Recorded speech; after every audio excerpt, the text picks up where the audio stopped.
All right, guys, welcome back to another Cyber Showcase podcast. I'm Brandon. And I'm Mickey. And we'll be reviewing some TV shows today. A couple things to start off. First, I was sick. I'm better now. Yeah, I was on my deathbed, but I rose. And I love The Martian. That's my quick review. Now, we just recorded this podcast on Mickey's computer, but it crashed. And apparently it crashed. Not even 3 minutes of it.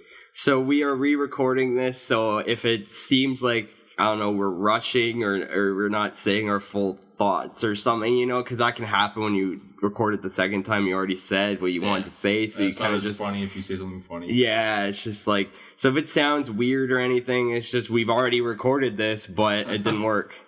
So we're going round two. We're going to be reviewing some TV shows. Walking Dead, Agents of S.H.I.E.L.D., Flash, and Scream Queens. So let's get into The Walking Dead. Mickey, start us off.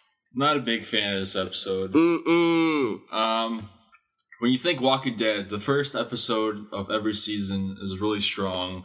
Yep. I remember the first episode of The Walking Dead, the very first ever episode. It was shocking. It's like this man is the last man on Earth. He's by himself. He's trying to survive. He's going through all these scenarios, flashbacks, whatever. Yep. I can't think of the second season's one, but the third season...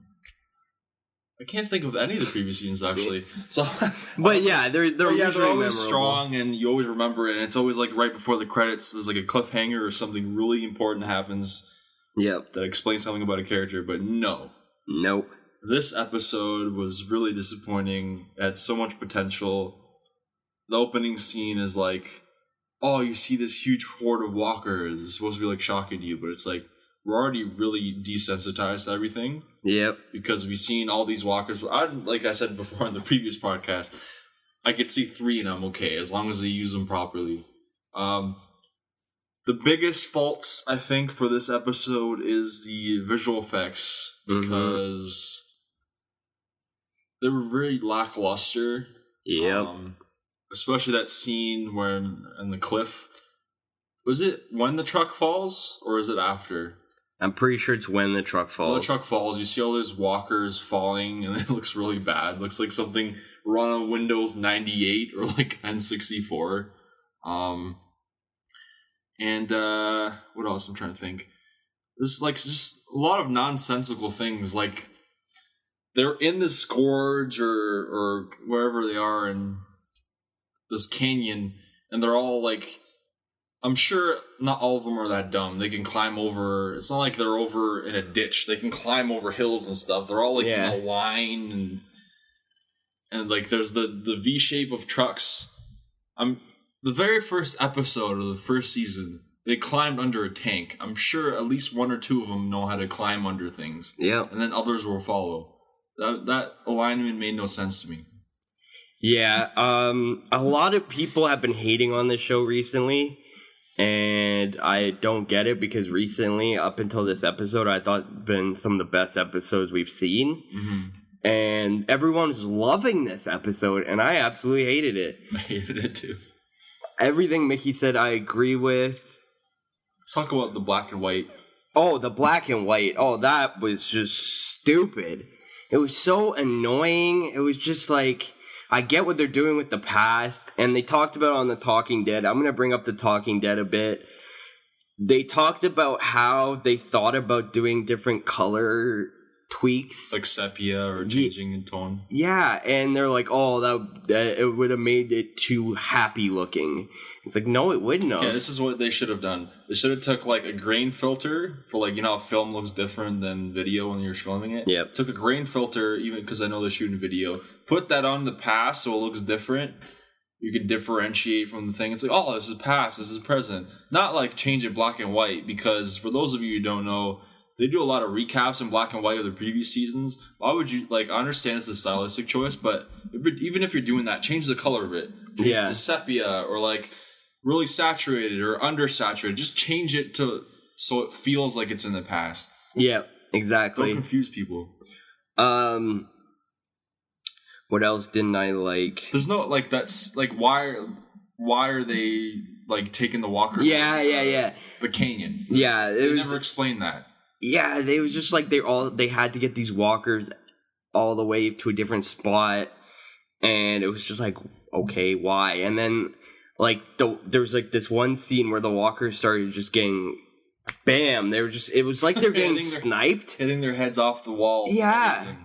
And it was just like, why is this happening? They didn't show if anyone was sniping. It sounded like someone was sniping, but it was just like, I want to see the person who's sniping them. Like, not explain that in The Talking Dead? No, well, I didn't watch the full episode of The Talking Dead. I watched the first 20 minutes. They might have explained it afterwards, but they didn't explain. They didn't explain it on the show. That's for sure.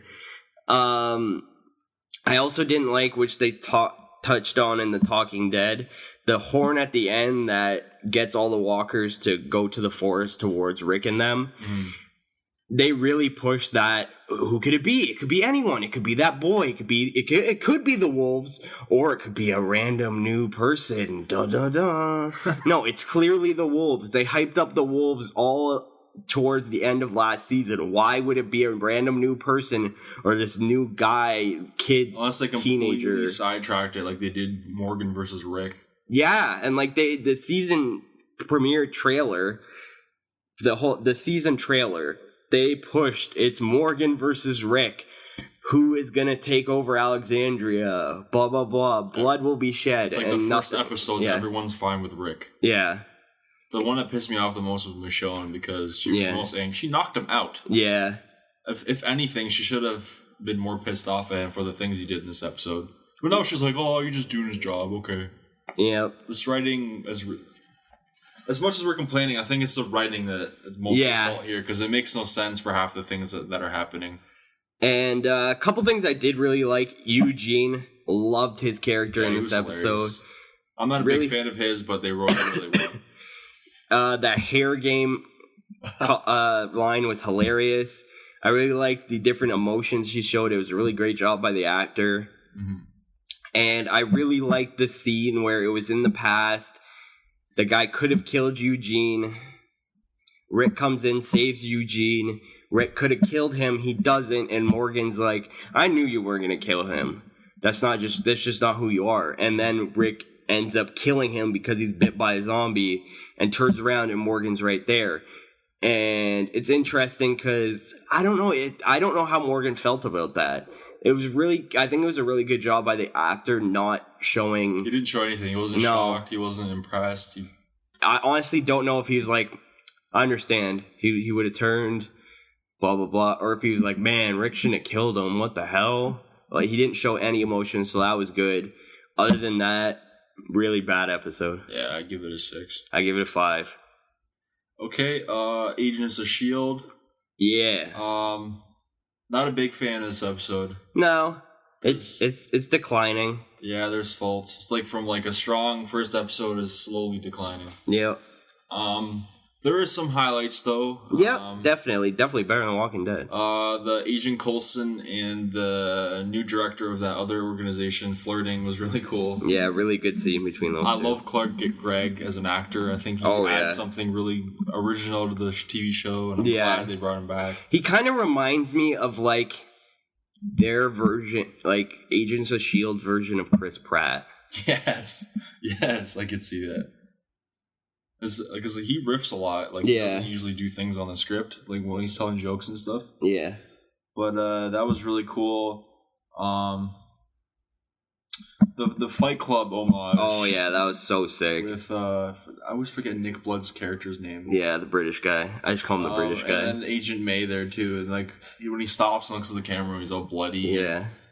He looks like Brad Pitt in that one scene. Yeah. It's really cool. And I really like the Fitz and Simmons scenes. Fitzsimmons is really good. Yeah, their acting is so good. Their acting is really stepping up from the previous seasons. Yeah. Now, what we didn't like which you said in the last podcast, Sky and Lincoln. Chemistry is terrible. Yeah, it's just like... Agent Ward and her chemistry was better. You could tell they actually found each other attractive, like even in real life. Yeah, and then it's like in this one, it was like nothing. It's like a friendship vibe, and then all of a sudden when she goes to kiss him, I literally started laughing. I was like, what the hell just happened? Yeah. didn't like. I don't really like the black guy just in general. he's a This side character is. They're not really building him up.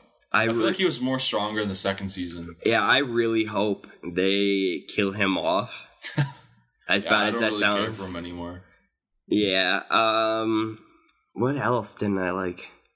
There was something else that I said in the last podcast, but I forget. The acting scene where he's trying to bring this... Oh, yeah. There's a cringe-worthy moment.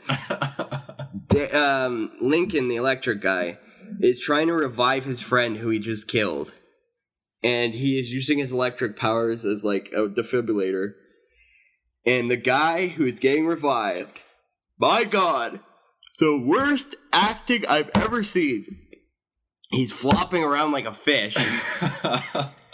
And it was just horrible. It doesn't look like he's trying to be revived at all. It looks like, I don't know, like he's a fish out of water, really. That's what he looks like. You can completely tell he's alive. And it was horrible. Absolutely horrible. But the episode was still okay. Yeah, that's what I would say, okay. Like the thing you said in the previous recorded one about Simmons being stuck on the planet. Yeah, they should have milked that. Should have been like a mid-season finale thing, and then they rescue her. I feel like they could have done a lot with that, especially because we have no idea where the hell she came from. Yeah, and it's kind of like... And it's like she's studying the sand that she came back with, and it's like, why would she want to go back? Wouldn't it make more sense if she was still there? It's kind of exploring the language and the people where she comes from. It's like they wrote the second episode, and then we're like, oh wait, we should have milked that more. Let's figure out a way to milk it. To come back to it. Yeah. That's what sucks about having multiple writers on a show. Yep. So overall, okay episode. What would you give it a score? Like a 7. Yeah, same. And that's a low 7. Yeah. Yeah. Now we have the Flasherino. Flash. Now, second episode is way better than the first episode. Yes. Especially the VFX. Yeah. Not too much craziness. As far I'm going to start with the negative first. The villain, not a fan of this villain of the week. Yeah, that was the only negative we have about this. Yeah, it's like makeshift Sandman. It's not really made of sand, it's made of his body parts, which is really kind of weird. As far as... Not really much to go on. It wasn't too much development on him. No, and it was just... I don't know. I feel like that's the problem with Flash when they do Villain of the Week thing. They kind of come and go. Yeah. That's why I like Captain Cold and Heatwave and stuff like that. It's really cool. They're in multiple episodes. That's really the only negative for this episode. Jay Garrick was fantastic. The character, the actor, everything about that was so cool. The costume. Caitlin Snow's little crush on him. Yeah, the crush. Scanning his whole body. Yeah, that was funny. I like that. I love, oh my god. I forgot her name. Patty. Patty Spivot. Patty Spivot is bae. Every scene of hers, I was just like, I was like gushing over her. I'm just, oh my god, she's perfect. I just want her to be in every minute, every second. She'll be the Flash and Patty. She's going to be. That's his new love interest. The Flash and Patty. Please. Barry and Patty. Please. I beg of you, please. Yeah. She had a really good moment where she's explaining the death of her father. Yeah, that's why she's so obsessed with and how her killers didn't get caught because they gained power shortly after. Yeah. And the reason she wants to join the metahuman task force with Joe is to track them down and finally bring justice to her father's death, which is really cool. And she had a really good acting moment. She showed real emotion. Yep. That was really cool. There was a lot of Easter eggs in this. Yep. Like, we'll talk about something we didn't kind of explain in the last podcast. Vibe. Cisco Ramon's character. Oh, yeah. They're hinting at it a lot. Yeah, I love it. For those of you who don't know Vibe, he's not a bad character. No. But the way his powers work, he can affect the Speed Force. So if Barry's near him when he's using his powers, he slows down and he can't access as much Speed Force. So it's kind of like a threat to him. Yeah. Which I'm so interested to see. Yeah. I don't like that power, though. No. You can see into the future. That's nothing like the comics. Yeah. That's weird. It's not like he could see in the future. He sees what's already happened. Yeah, I know, like, yeah. It's kind of strange. Yeah, it's really weird. He's had that ever since he got killed in the previous timeline. They never really explained it. Yeah, I like how they're starting to explain it now, but yeah, it's weird. But yeah, I like so I'm Cisco. assuming by the end of the season they're just gonna build him up to be Vibe. Yeah. Which I can't wait for. He's such an awesome character. Oh yeah. The doctor, he just falls and looks like he's had a stroke or something. I just think that's from him being separated from Ronnie Raymond. Yeah, 100%. They're two parts of a whole, and the only reason he was living was because he's near him, and they're kind of like they become Firestorm. So if they don't bring in the other Firestorm soon, he might die. Hundo. Honey. See, this is Joe's wife comes in. Yes, Joe's wife comes back. That was really cool. It's like, where's she been? We thought you were dead. We thought you were killed. What are you doing? And then she just shows up. Yeah, that was really cool. You get to see Zoom for the first time. Yes. Very beginning. That was really cool. You get to see Jared Garrick in action fighting him. That was awesome. My theory for this. Yes. At the very end of the episode, they kind of introduce Earth 2 version of Harrison Wells. My homie. I feel like they're going to try to sway the audience in a way that it's going to be like, oh, he has to be Zoom because he was Professor Zoom in Earth 1. Yeah. I think it's going to be Barry Allen. How cool would it be sick. if he takes off, it's like, why do you think we're equal? And he takes off his mask, and it's Barry Allen. Shock the world. Season finale. I hope it ends like that. That'd be really cool. Oh, that I really hope that. I would love that so much. That would be the best. One thing we're missing from... I still want to see Wally West, because there's yet to introduce him. Yeah. He is the second Flash. Oh, third, technically, because Jake Garrick is the first one. Yeah. Then we got Jessie Quick. She got also cast. I don't know if she's going to become that, though. I don't think even Wally West this season. Yeah. I think they're going to slowly build them. Yeah. Overall, amazing episode. Yeah. A 9. 9. Yeah. On the Scream Queen. Oh, I love me some Scream Queens. It's so good now, man. So good. I'm so glad you convinced me to watch this show. Chad is the meaning of life. That one scene where he talks about like Halloween costumes, like, I've seen girls as sexy teachers, sexy nuns, sexy Al-Qaeda. I'm laughing. I'm like, what the fuck? He's so funny. Everything about his character just makes me laugh every time. He's just so ridiculous. Look how much of a man where he's literally slept with every girl on the show. Yeah, Jamie Lee Curtis and Niecy Nash have a scene where they both talk about how they slept with him. Jamie Lee Curtis hated it. Sex I've had in my life. What the hell are you talking about? Niecy Nash loved every second of it. And it's just hilarious. The homages to horror movies. We see an homage to Silence of the Lambs and homage to The Shining. Really cool. Love those. Yeah. That maid scene in The Shining was hilarious. From The Shining was hilarious. For protecting you, we fell in love with you. You must choose one of us now. What? And then it's just like, walk backwards so you killer can't see your footsteps. And then he doesn't walk. Okay. He just walks backwards. He doesn't walk backwards into his own footsteps. Gets killed. What else? The killer is in love with Keke Palmer's character. Yeah. That was cool. Also, Nazim Pedra's character is gaining a lot of traction. I love her character. She's hilarious. And I didn't say this in the last one, but a scene of hers that had me in stitches is when the daughter is talking to her dad about her. And then she's like, oh, she's a little crazy. I'm still here, right? I can hear everything you're saying. You guys know that. It's like, yeah, because you're standing there listening to us. Oh, it was just hilarious. And, like, yeah, she's... So basically found out the last episode, she was the hag that took care of the baby. Yeah. That died, that the mom died in the first episode. I have a feeling that baby, this is my theory, that baby, since it is a male, is the killer. Yeah. And that's going to be the whole thing. And you're probably not even going to know until the end of the season. Yeah, probably. And, yeah. And that's why the killer works for her. Yeah, the killer works for her. And she told him to kill a man. We don't know who yet. Could it be Chad? Could it be her boyfriend? I hope not.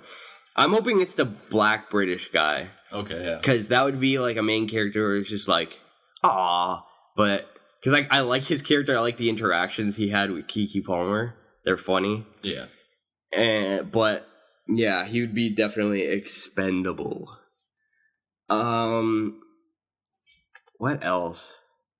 Leah Michelle. Oh, Leah Michelle's character has just grown fantastically. From last episode, this episode, just perfect. This episode, she had this scene that had me in stitches. She said something about death that was really weird and creepy. She's like, everyone says this, blah, blah, blah, about death. And then, what's her name? Emma Roberts. Yeah. Was just like, no one says that. And she just turns and looks at her. Yes, they do.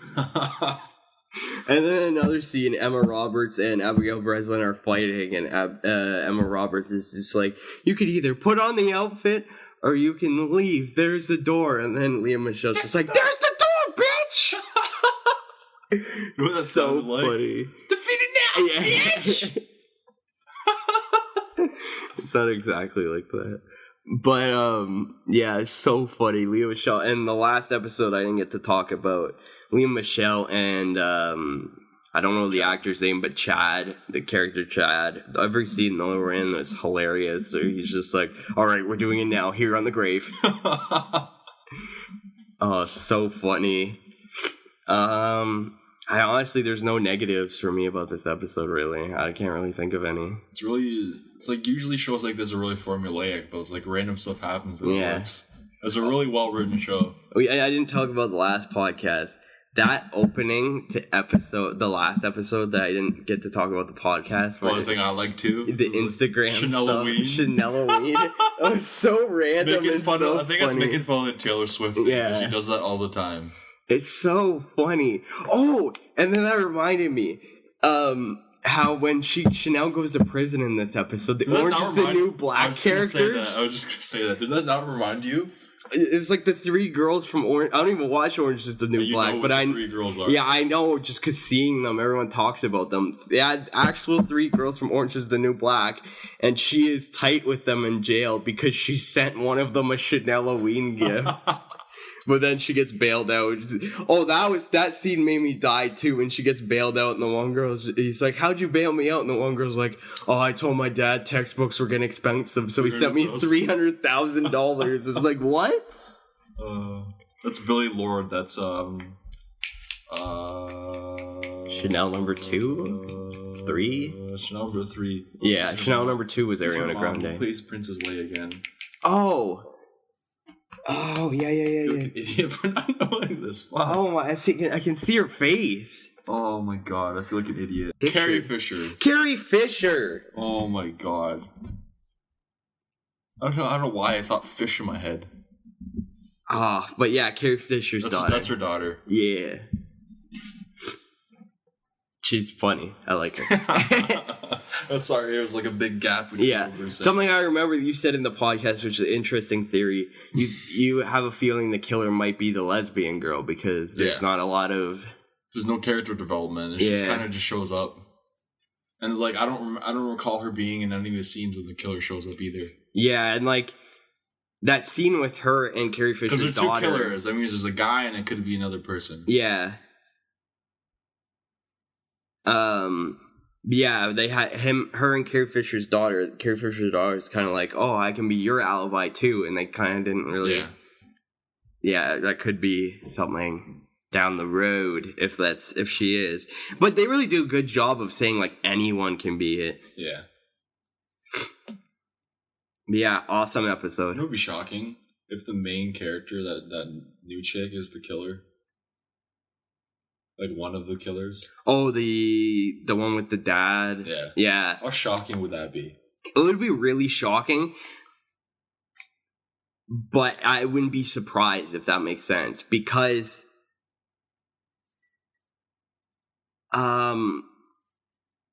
like I totally took a blank there, sorry. Brain fart. Like the baby found out it was a girl. Don't know. She's the only one without a mom. But then it's like they said it was a guy. No, it's a girl. And so it is a girl? Yeah, They yeah. said it was a guy. No, in that trailer scene with that girl that gets killed, she said the girl with the dad goes, "It's a guy," and she goes, "No, I know my peas and carrots. That was definitely a girl." Yeah, so it's a girl. But I think there's two killers. One's a girl, one's a guy. Yeah.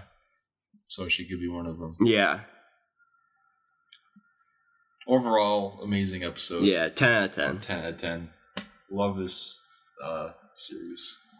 Really cool, making fun of the horror genre. Yeah. Yeah, that's all I have to say.